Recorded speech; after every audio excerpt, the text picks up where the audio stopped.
So what I first thought that we would do is I will ask David. David, if you wouldn't mind unmuting and if you can popping on your video. I can probably do it for you. Just let me see if I can do it for you.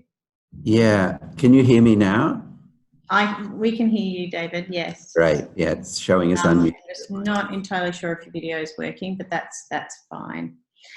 So, David, I thought the first thing that would be beneficial for those who are joining the webinar, if you could quickly introduce yourself and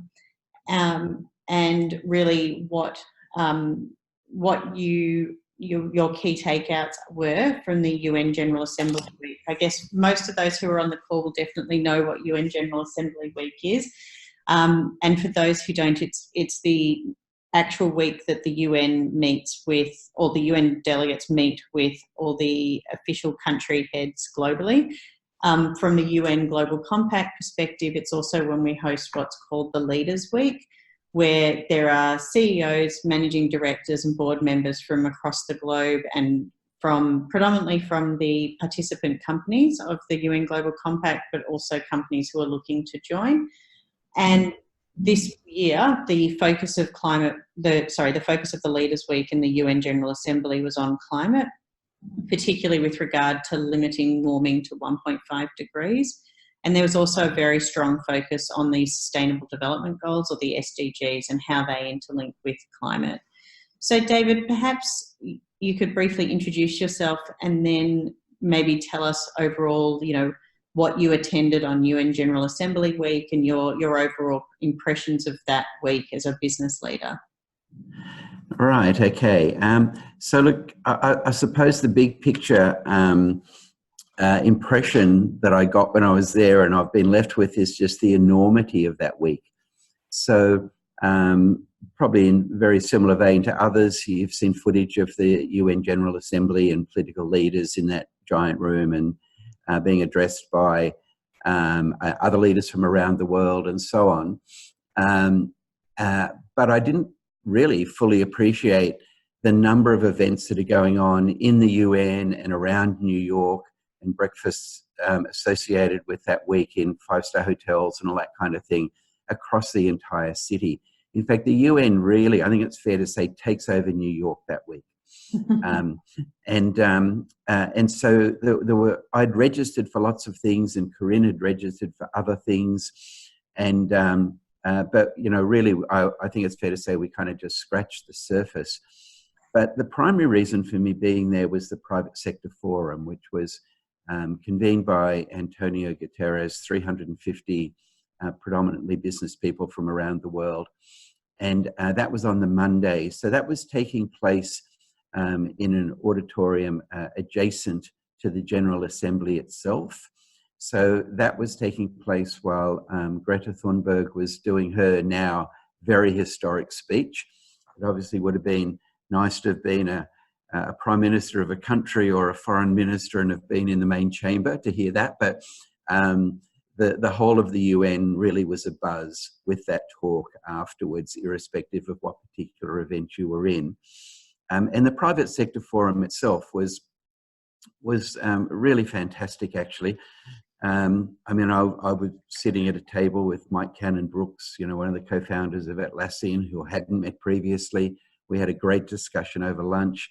I was sitting next to a woman who's the US president of Siemens, very, very senior business person, very well connected into government.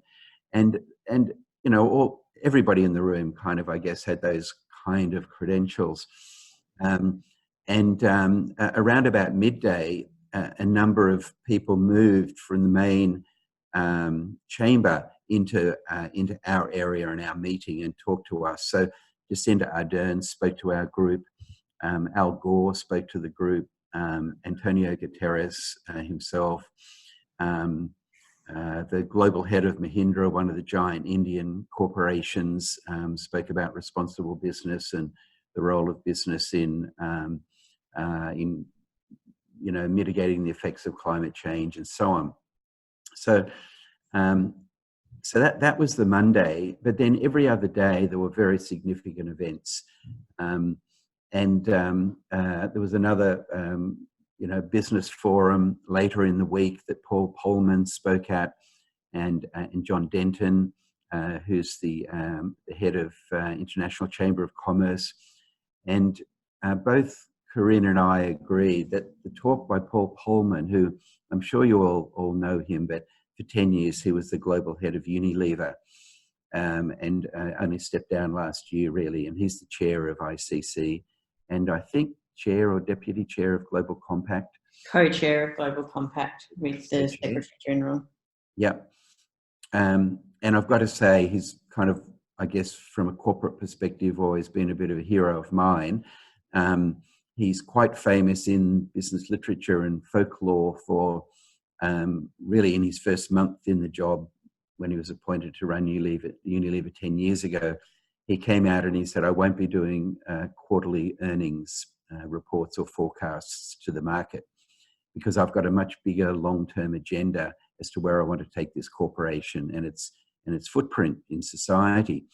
And all the analysts were up in arms and said, well, if we don't have quarterly forecasts, we can't recommend your stock, and the stock went down and all of that. And the board were probably pretty rattled. And but I've heard him speak about it, just as in on video. This is the first time I heard him speak live. But he said that he was playing the odds that for the board to have appointed him to run that huge global corporation only weeks earlier was a huge decision. And he felt that that gave him a huge amount of license to actually do some of the things that he wanted to do. And that it was highly, highly unlikely the board could sack him in his first month, because that would be an admission that they completely got the whole search process and an appointment of him wrong.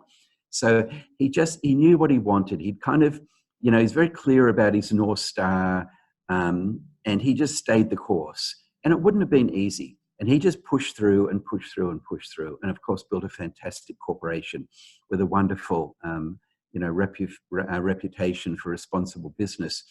And so he's spoken. The difference for me between Paul Polman talking and all, I wouldn't say everybody else, but I think he was the strongest at this, was it just came from the heart.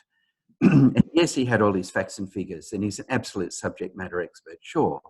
But you could just feel that this was a person expressing their personal passion.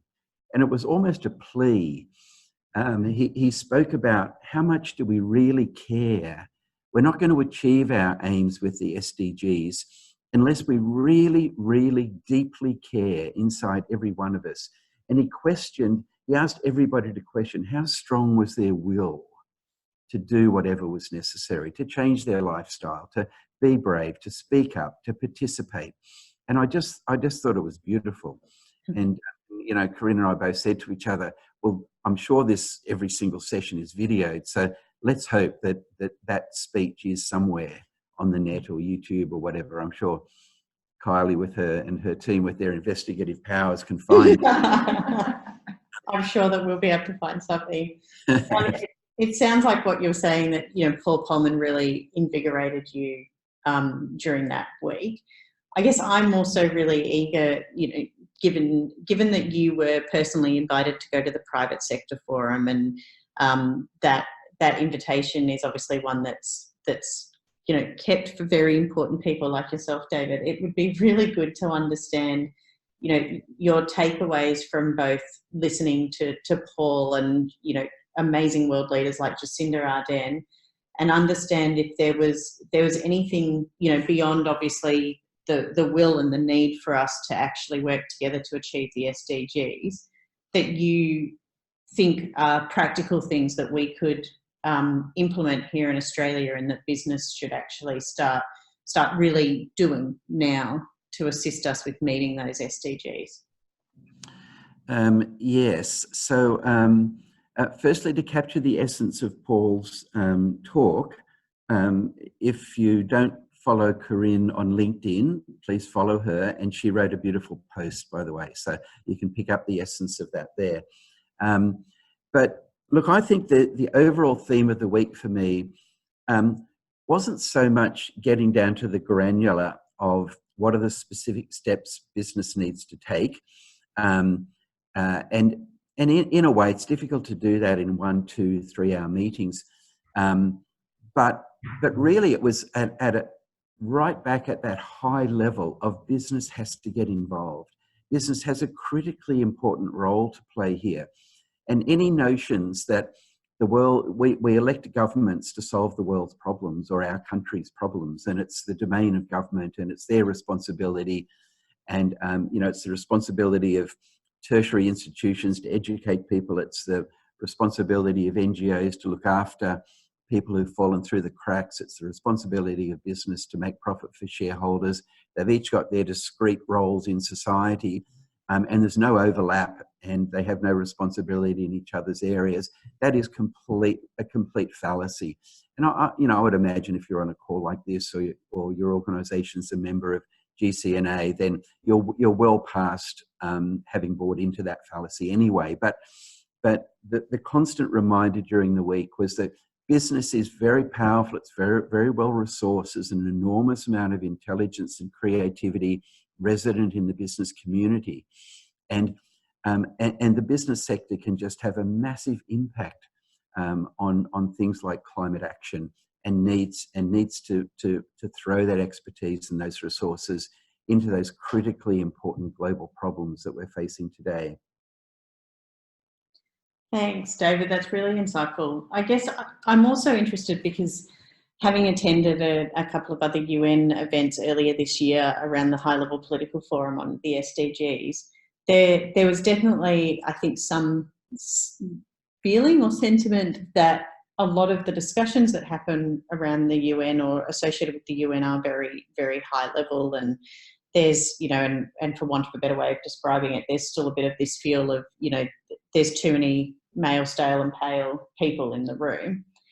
I'm really interested to hear your views on perhaps some of the less invigorating or frustrating things that happened during the week that perhaps we can learn from here, and that business in Australia can play a role in taking forward and becoming leaders in a space that perhaps, there's not a lot happening from the UN perspective, or that perhaps the UN is struggling to implement because there's not enough force from business. So I think the important thing there in what you said is that we shouldn't wait for anybody. It's a bit like when I said it's not just the role of government to sort out society's problems or face society's major challenges or whatever. It's not just the role of the UN either. And look, the UN possibly is a bit of an unwieldy beast or whatever. And the rubber really hits the road, I think, back at the local networks, to be honest. So it's great to be able to get information and guidance and knowledge and communication about what's happening in other countries and so on through the UN and support from them. But it's really up to us. I mean, it's our responsibility in Australia if we want to improve society in Australia and face some of the pressing environmental issues here. So I think the thing is, for me, it's about, if we bring it back to the individual level, and that can be our network, it can be an individual company in the network, or it can be one person that's on this call, then I think it's a matter of being bold. I think we just have to be more outspoken. I mean, we saw that young woman, 16 years of age. I mean, what incredible courage. She didn't hold back. And everybody's going to do things with their own style and in their own way and the way that they feel is appropriate. But I would think even for each member organisation of GCNA in Australia, what I would like to see is that, for instance, the people on this call who are interested enough to dial in, then I would like everybody to have a conversation with senior people in their organisation. If you're the CEO, talk to the board. If you're the somewhere else in the organisation, go and speak to the CEO or whatever it might be. You'll know the path.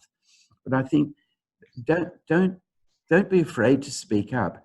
That times are changing, and things like the Leaders Week over in New York are helping to produce the momentum of that change. But there's all sorts of talk now at board level around assessing non-financial risks.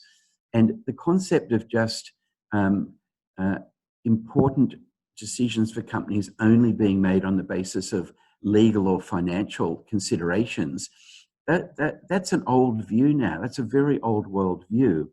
And it has to some extent been a view reinforced by the pale, male and stale kind of boys club at board level.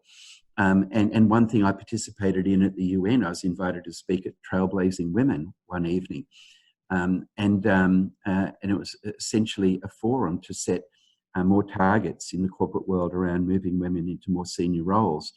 And I felt very privileged to speak and I guess sort of unveil at the UN a new parental leave policy that we'd implemented in Konica Minolta just the week before.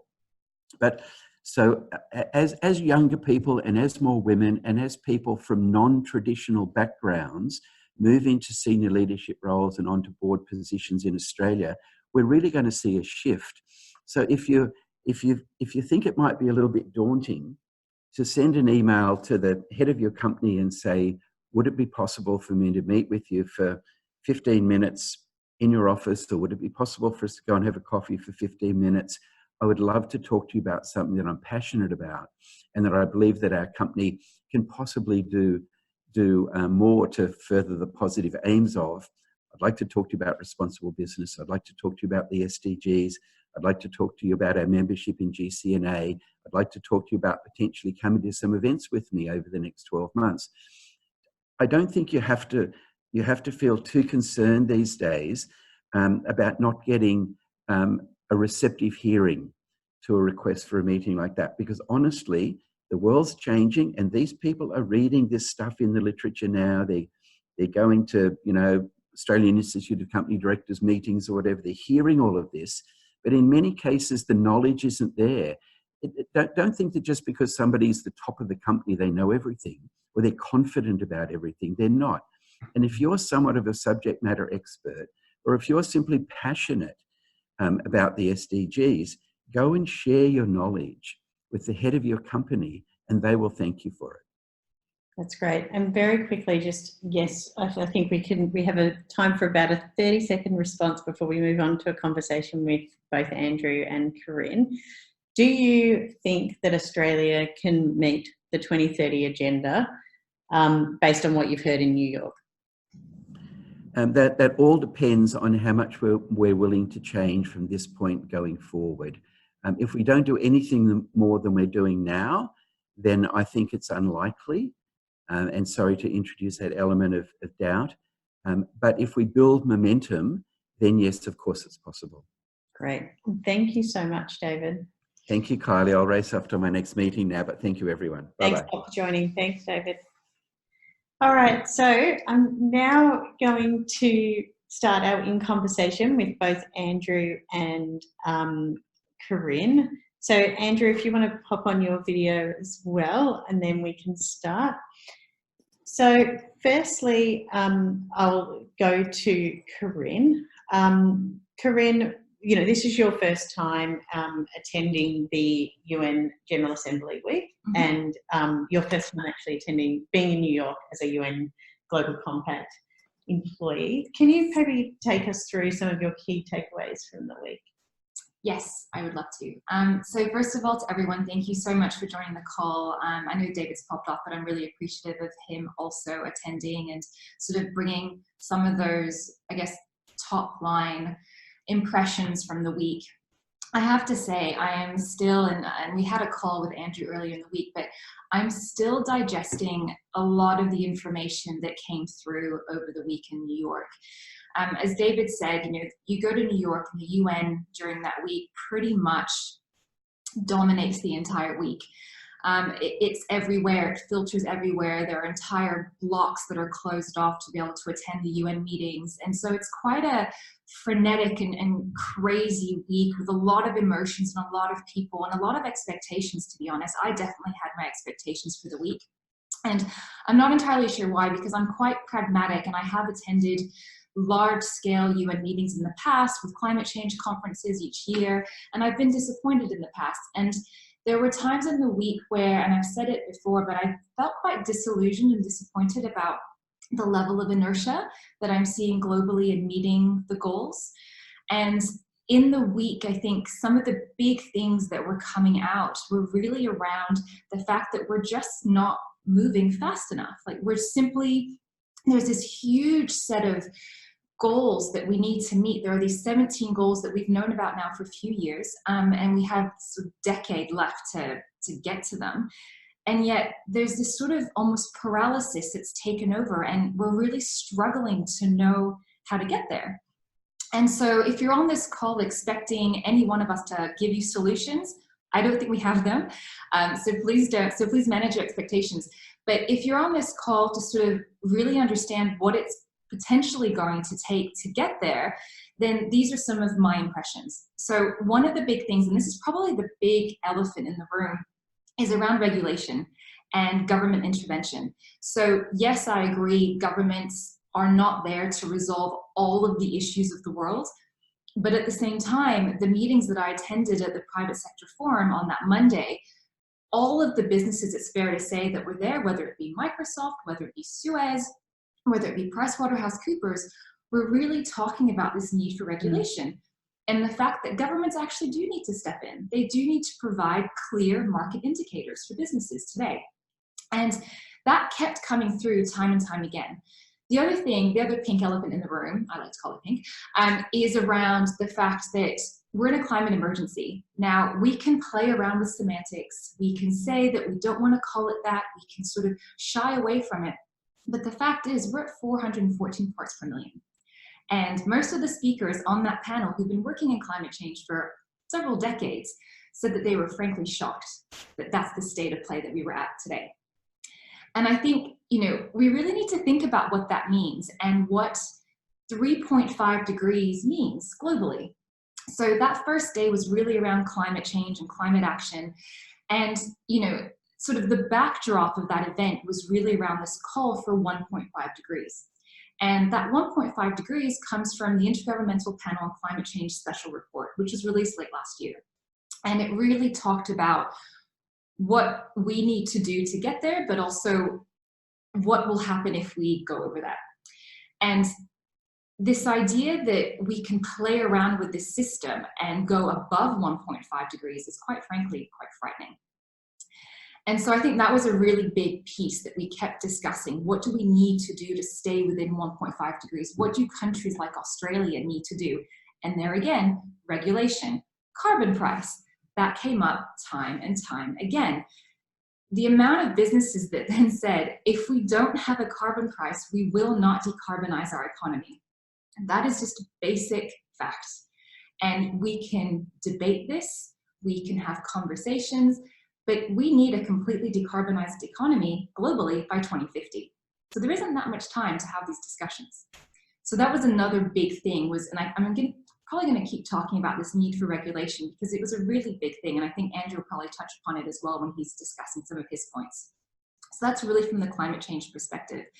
There was also this launch in the 1.5 degree campaign, which brought together about 87 companies with a market capitalization of 2.3 trillion.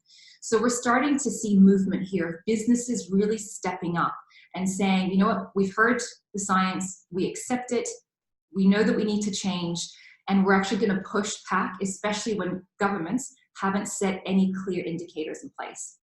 And so I would urge all of you on this call to speak to your businesses around setting targets, setting clear science-based targets, of which there is a global campaign and the science-based targets that we manage along with WWF, along with WRI, along with CDP. This is something that we have over 650 companies signed up. This is a really big piece of the puzzle to ensure that we're actually have a chance of getting to 1.5 degrees. So that's really around the climate change perspective. In terms of the SDGs business forum that I also had the privilege of attending on the Wednesday, for me, so that morning, again, I felt a little bit disappointed, didn't really know what we were doing. And then as David said, Paul spoke. And, I felt a glimmer of hope in that there are other Paul Pullmans in the world who have this level of drive and ambition to actually get us to where we need to be. And I think that's really important, but it also means that we need to domesticate that back in our own countries. And there is a clear need for businesses to step up.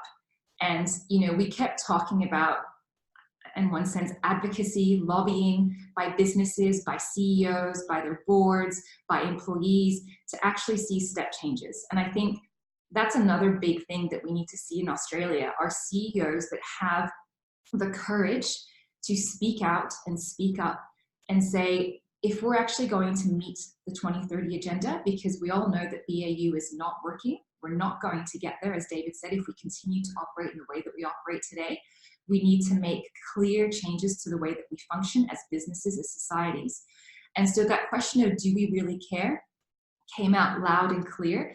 But there's also questions around, are we willing to change? Are we fundamentally willing to change the economic system that has landed us in the situation we are today?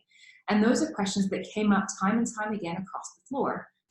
How courageous are we as societies, as businesses, to actually make the changes that need to happen to get to where we need to be? So again, I'm not providing you with the necessary solutions, but at the same time, a lot of the solutions already exist. And other CEOs from Suez, from other companies, know we have the solutions. We actually have them in hand. We just need to implement them. So I guess that's sort of some of my key takeaways of the week. And Andrew, what about you? You know, you've attended quite a few General Assembly weeks already over the last few years. What were your key takeaways from the events that you attended? Perhaps some BCSD, WBSCG ones, but also the SDGs Business Forum. And I guess, did you walk away with the same sentiment that Corinne and David described? It made me feel old, Kylie. Sorry, Andrew. Totally unintentional. The comment that was made by the Australian government last year at COP24 that, Andrew, you've been to most of these COPs. What's your impression? It was like, thanks very much. But I am totally in agreement with Corinne. Still processing, remembering that these events, as always, are tentpoles to activity that has been going on for some considerable time, and that the work that is being done behind the scenes is arguably more important than the public social media narrative that goes on during the course of the week itself. If I was to surmise what I'm thinking about what happened during that week, I've come to the question of, did impeachment trump ambition? And by that I mean, and it's a telling tale today, that Greta and Trump vied for the most number of social media hits last week. So with that, you've got this, and Trump said it himself during his one of his commentaries, dissertations, tweets, that patriotism trumps globalism. Well, there was an EU commissioner, I think, on the second day of the SDG summit saying, well, you know, globalism is nothing more than heightened and multilateral patriotism. So you've got a very different mindset that seems to be emerging from some countries rather than companies in relation to the way forward. And that question of ambition, I think, was ultimately stymied for the UN Secretary General insofar as the climate summit was concerned, because there was an expectation that there was going to be some very significant announcements, either from the EU or China, and that by reason of domestic review processes, it just was not possible to bring those forward and make those announcements in such a comprehensive way. Remembering that the summit, the climate summit at least, was there to ramp up ambition in anticipation of next year's stock take of the national determined contributions. And so he clearly saw, and I think that there were a number, including countries in the EU and others, that wanted or were concerned by business as usual, both at country level and at company level, that wasn't going to get us there as per the Paris Agreement. So the challenge he faced, and I think in one sense he was not able to, and it's still a work in progress, is that ambition has yet to be realised. In terms of the SDGs summit, as you'll appreciate, Kylie and Corinne, this was interesting in that it was a 4-year review, stock take as it were, of the progress on the goals, and being held during a General Assembly, which is always important because it elevates what comes out of the conference as almost as a working draft for all countries going forward. And the thing that I think shocked me was the report that came out, I think, in July, and then was finalised for the summit itself. And I'll just read out some of the news that it came out with. Trends for the specific targets are not even moving to the right direction. Gains being reversed or stalled. 4 trends in particular highlighted: rising inequality, climate change, biodiversity loss, and the increasing amount of waste from human activity. Now, these are not Northern Hemisphere conversations. These are conversations that are occurring in each of the 197 odd countries around the world. And we are seeing these made manifest in Australia in exactly the same ways as these concerns are being manifest in civil society around the world.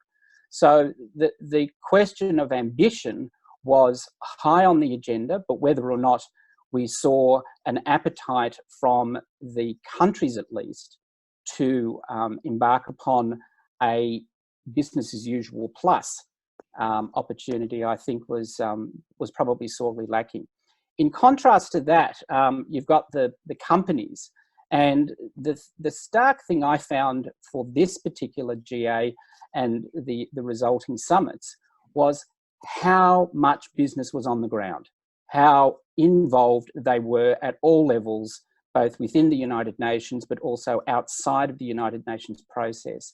And that one of the really interesting manifestation is that business is taking very seriously SDG 17 and collaborating. So that whether it's by concern of social license to operate, whether it's identification of non-financial risk, there is nevertheless an appreciation that the way forward is not going to be by standalone individual action, and that there needs to be effective collaboration on key issues. And so, and I think this was made obvious from the UNGC Accenture report that came out, I think, on the first day of the conference, that one of the identifications was that business was eager to do more, didn't know how to do more necessarily, didn't have a pathway for strategy around how to do more, but wanted to do it in conjunction with others because it felt that from a societal perspective, that was going to be the way to create value. The only other observation I'd make is how many Australians were on the ground. I was surprised how many of us were there. And David made the comment that John Denton, the head of the ICC, was sitting right next to Paul Pullman, remembering that John Denton is an Australian.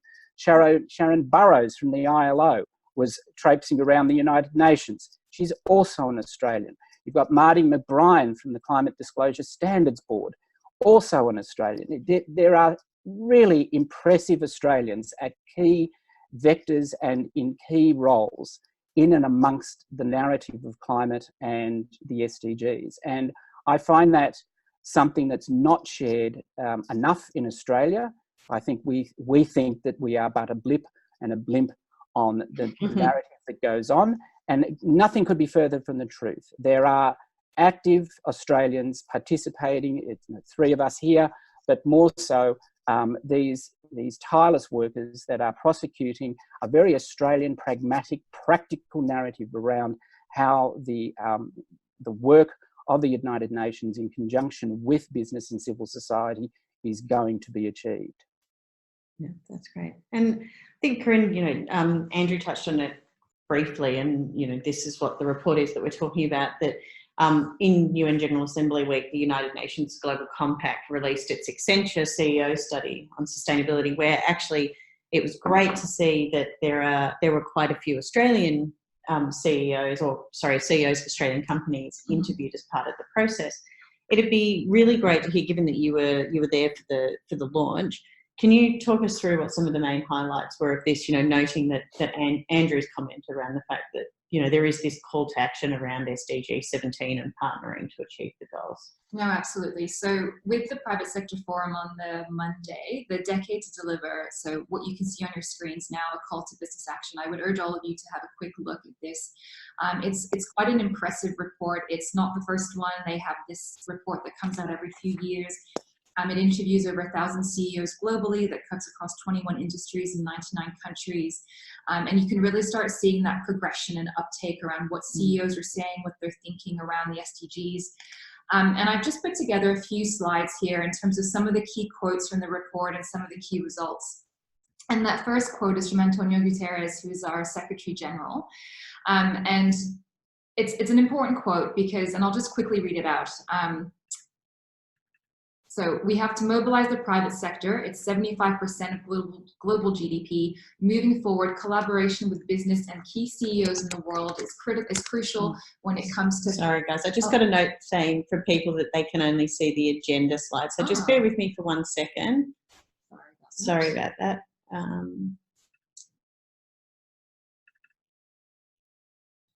Can everyone see that? Andrew, can you see the slide now? Okay. Yep. Okay. Great. Sorry about that, everyone. Sorry, Corinne. So I was just reading out the quote, which you can all read. But it's really looking at the fact, well, one of the key things that kept coming up, and again, I don't want to dampen everyone's ambitions and this work that we're doing to meet the SDGs, but we're not on track. There's still a long way to go. And so I think Antonio Guterres spoke at length at the Private Sector Forum. He spoke again at a number of other meetings. He spoke at General Assembly, and there's a real need for us to see absolute transformative change in the way that we operate and the way that we deliver our services today and moving forward. If you just go to the next slide. And I just pulled out a few quotes and a few numbers just to give everyone a bit of an understanding of some of the things that are coming out in this report. But again, I would urge you all to have a quick look and disseminate this across your businesses, because I think there's some really important takeaways here. And in particular, I want to pull out some of the percentages that came out this year. So 48% of CEOs are implementing sustainability into their operations according to the progress report.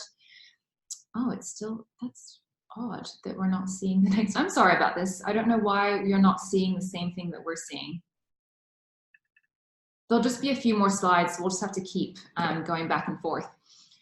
So there was that first statistic around the 48% of CEOs are implementing sustainability into their operations. 21% of CEOs believe business is currently playing a critical role in contributing to the global goals, which it's okay. But obviously, if we want to get to the point where we're actually meeting these goals by 2030, that needs to increase substantially. And this last percentage of 71% of CEOs believe that with increased commitment and action, businesses can play a critical role in contributing to the global goals.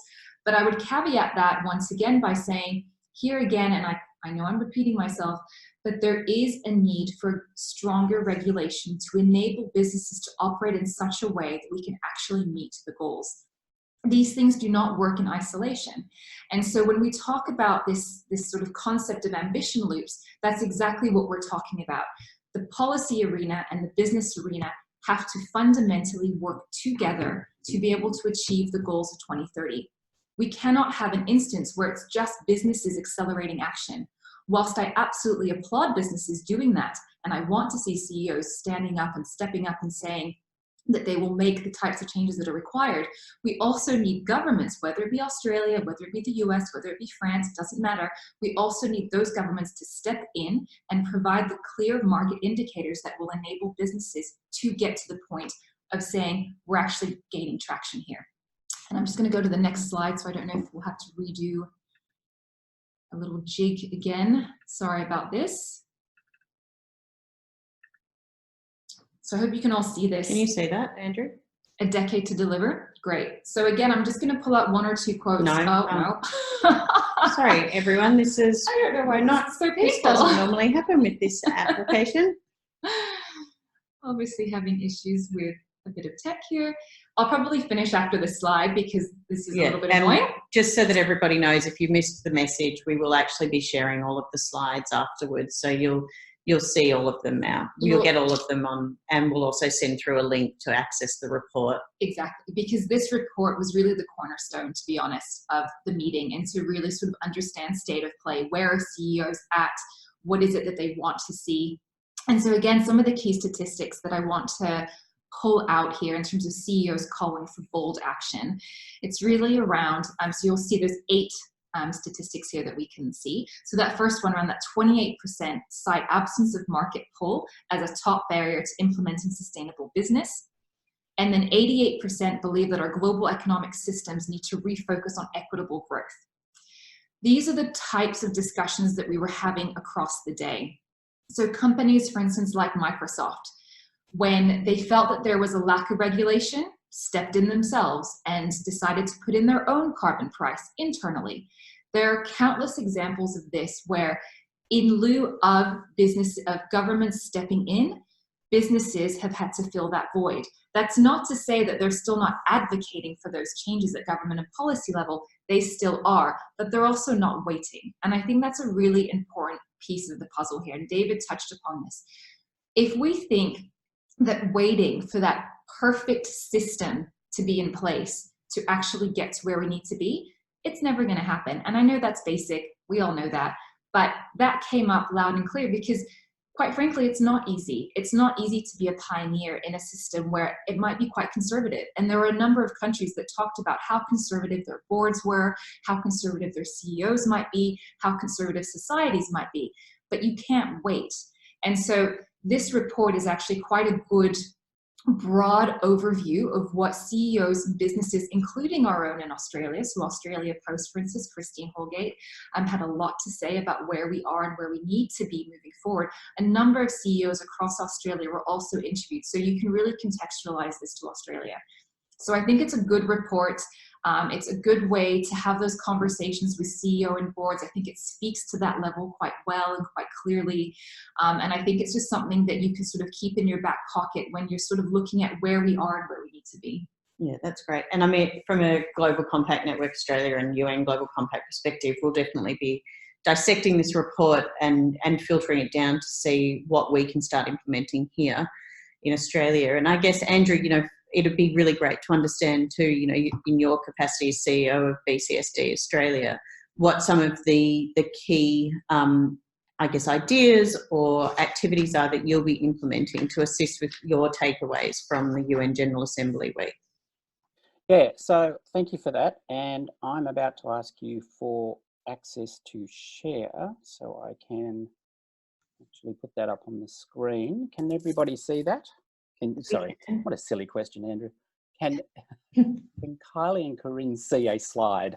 Yes, we can, Andrew. Excellent. So Great. I totally agree with Corinne in relation to the momentum that business and finance showed at this particular conference. But the challenge will be the ultimate scaling up of those individual actions, because we're talking at best around 20% of business and finance globally doing these sorts of things. Now, they have an impact in relation to value chains and obviously ongoing impact in the capital market sector, but it's government that provides and incentivizes and incubates and ultimately provides that baseline for all to be lifted rather than necessarily being pulled up by business in and over time. So what we were tracking what the WBCSD was tracking during the course of the week were a number of activities around the 6 pillars of work that we undertake inside our organisation,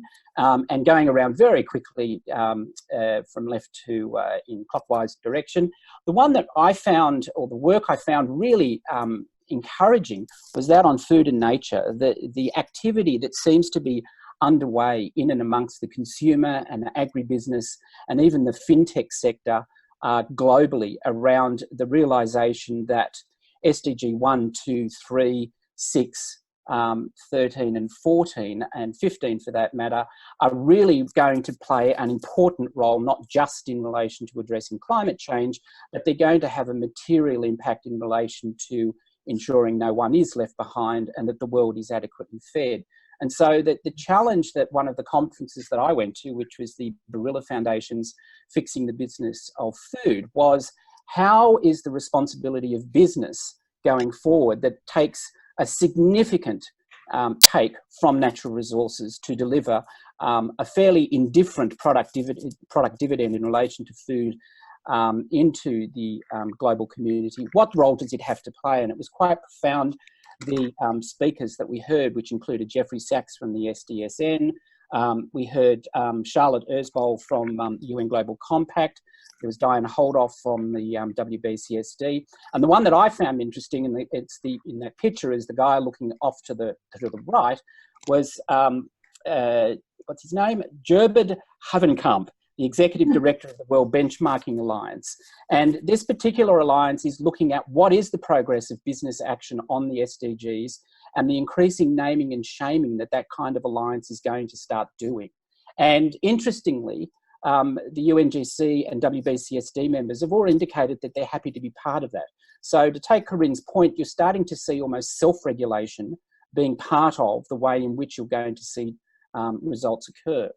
On the top right, there was a major conversation, and I think Corinne went to a presentation in relation to the work that's being undertaken by the Financial Stability Board, and more importantly, the actions of the TCFD.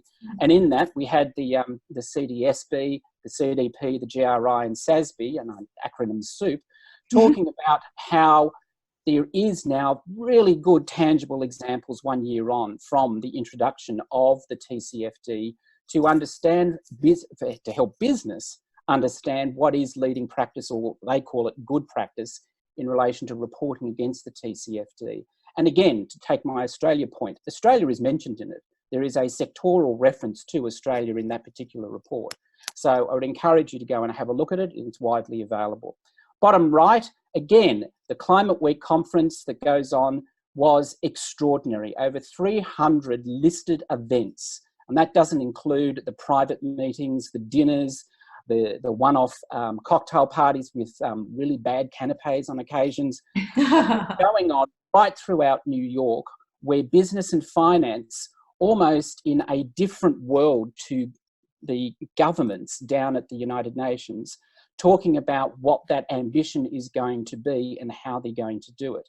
So this particular slide came from the climate group launch on the Monday, and it was extraordinary to see the level of engagement by European, American, and in some cases Asian participants from business around what actions they're taking. And as Peter Bucker from the WBCSD said, that most business is sick and tired of pledges and commitments. What they're after is tangible targets, to take the point about sustainable science-based targets, and then they want collaborative action. They want to know that if they're going to do it, it's going to have a 1 + 1 = 3 effect.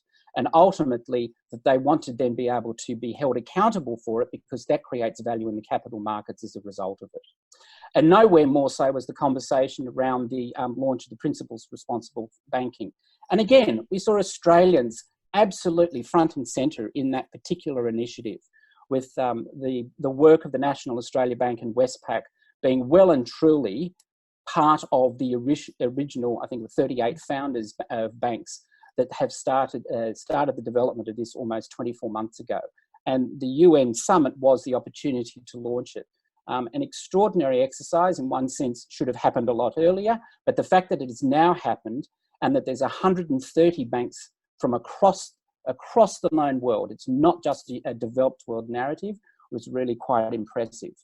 And what are we going to be looking at? If I can hopefully make sure that the slide works. Whoops, no. What are we going to be looking at? Again, we've got a focus around food and nature, the SDGs, future of work, and energy and climate. If I might look at future of work, this was a conversation that was very much on the side, at the side of the overall narrative of the week. But in one sense, business is very interested to know what the future of talent is going to be in relation to the delivery of the SDGs. And in that regard, we had a roundtable with the likes of Michelin, Anglo-American, Fujitsu, Dun & Bradstreet, who were all identifying that AI in and of itself was going to be one of the productivity levers, but that the fact that opportunity of millennials was going to be far more impressive. Why? Because they were far more innovative and entrepreneurial than perhaps you or I. And certainly our generation is not nearly as identified by business leadership as being as entrepreneurial. And so this challenge that business has around innovation from within would actually be addressed by leading talent coming through from that 24 to 35-year-old demographic. In terms of food and nature, there were two major announcements, Business for Nature and the Danone-led One Planet Business for Biodiversity. And again, these are all coalitions, including the WWF, WRI, and others, in the lead up to next year's major biodiversity conference being held in China. And so that's very much a let's wait and see what that's going to deliver. From a perspective of the SDGs, the WBCSD launched a year later an interesting report called The Good Life Goals for World-Changing Businesses, and how you can use a very interesting communications tool that the WBCSD with the United Nations Environment Youth Program and Futera launched late last year, and have now developed a business guide for how to do that. And then finally, and this is our focus going into COP 2025, is what role can business now push policymakers to drive much higher ambition in relation to climate change? If we didn't see it at this particular summit, how are we going to ensure, how are business going to help the Chilean presidency of this particular COP drive the types of action that it wants to see going into next year's COP, which is the make or break COP in relation to our actions and stock take review under the NDCs. So all of this is available, as you say, on either the WBCSD website or the BCSDA website, and I'm happy to share the slides with UNGC when they put them out later on. So that's our focus. Sorry, just to reiterate, the NDC, so these nationally determined contributions, this is really a critical year. And I know we've said this a couple of times, Andrew's obviously touched upon it, but 2020 is a massive year for climate change. It's the time when each government will set their targets. And this is when businesses were talking about the lobbying aspect of businesses. So that sort of need to support governments in setting targets that will get us to decarbonized economies by 2050 is absolutely critical. So I'm just reiterating that, because we need to make sure that whether it be Australian or other countries, that our targets are not inadequate. And that's something that came out loud and clear across the week. And next year will be an absolute game changer if we can actually set targets that get us to not 3.7 as we're currently on track for, but 1.5.